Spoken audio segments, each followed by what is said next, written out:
न्यायेन मार्गेण महिमहेश गोब्राह्मणस्तमस्तु नित्यं लोकाः समस्तास्मिन् भवन्तु लोकाः समस्तास्मिन् भवन्तु। सर्वप्रथम लिंगैक्य आचार्य दिगंबर शिवाचार्य गुरुमाऊलींच्या देवर समाधीस अनंतकोटी श्रेष्ठांग दंडवत समर्पित करतो।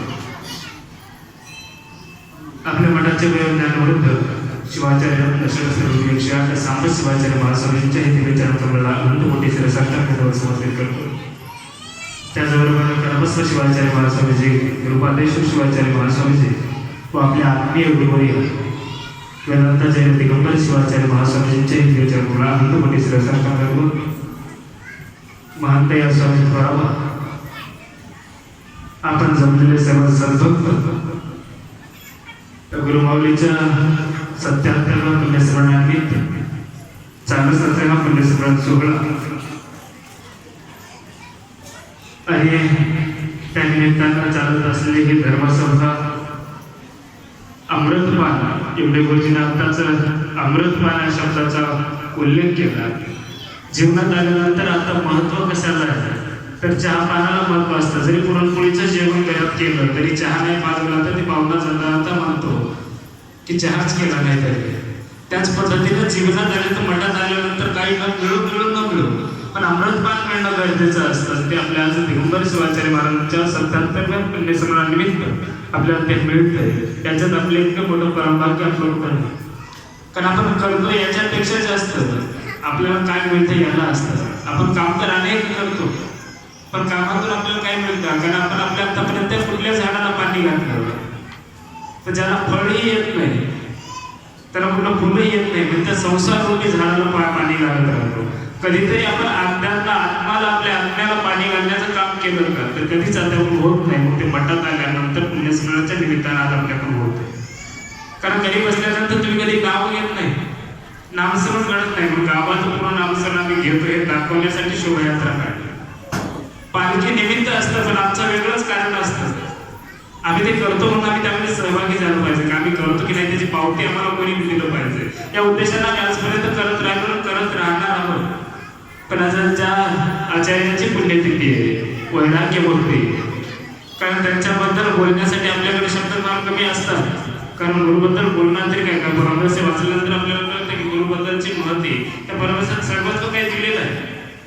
त्याच निमित्तानं आपल्याला चालत असलेला हा पुण्यस्मरण सोहळा त्यातून आपल्याला काय मिळतं किंवा काय मिळणार आहे।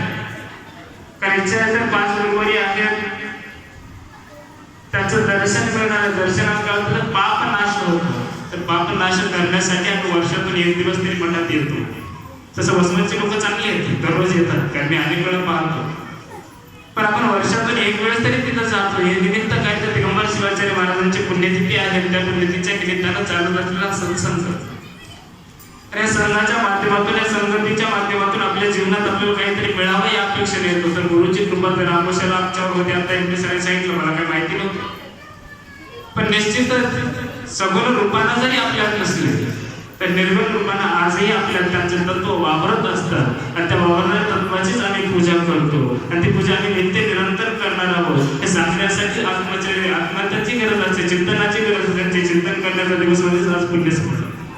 त्याच्यानंतर ज्येष्ठ एकादशी, ज्येष्ठ शुद्ध एकादशीच्या निमित्तानं प्रतिवर्षाला चालू असलेली पुण्यस्मरण वरचेवर तुम्ही वाढत आहात। गतवर्षी मी थोडा वेळ तरी होतो पण तुम्ही कमी होतात, पण यावर्षी अनेक आमचे वाडेवाले आणि शिवभाऊ असतील किंवा अनेक गावचे लोक आजपर्यंत नवीन दिसत आहेत। आणि बापूने नवीन उपक्रम आज केला की सगळ्या गावाच्या प्रतिनिधित्व करायचं, प्रत्येक गावाने सन्मान मिळावा।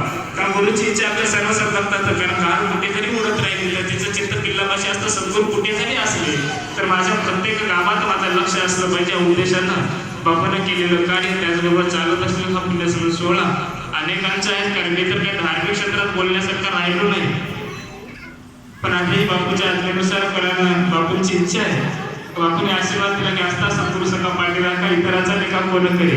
या उक्तीप्रमाणे बोलत राहणे हे आपलं काम असतं। बोलत गेलं तर कितीही बोलता येतं, कारण बडबड करणाऱ्याला सवय असते बडबड करायची, बोलणाऱ्याला सवय असते बोलायची, पण माहीत म्हटल्यानंतर बोलता येत नाही। या उक्तीप्रमाणे आपल्या सर्वांच्या श्रद्धास्थान त्या लिंगैक्य आचार्य दिगंबर शिवाचार्य महाराजांच्या स्मृतीस अनंत कोटी अभिवादन करतो। इथे थांबतो। ओम शांती शिवप्रिय।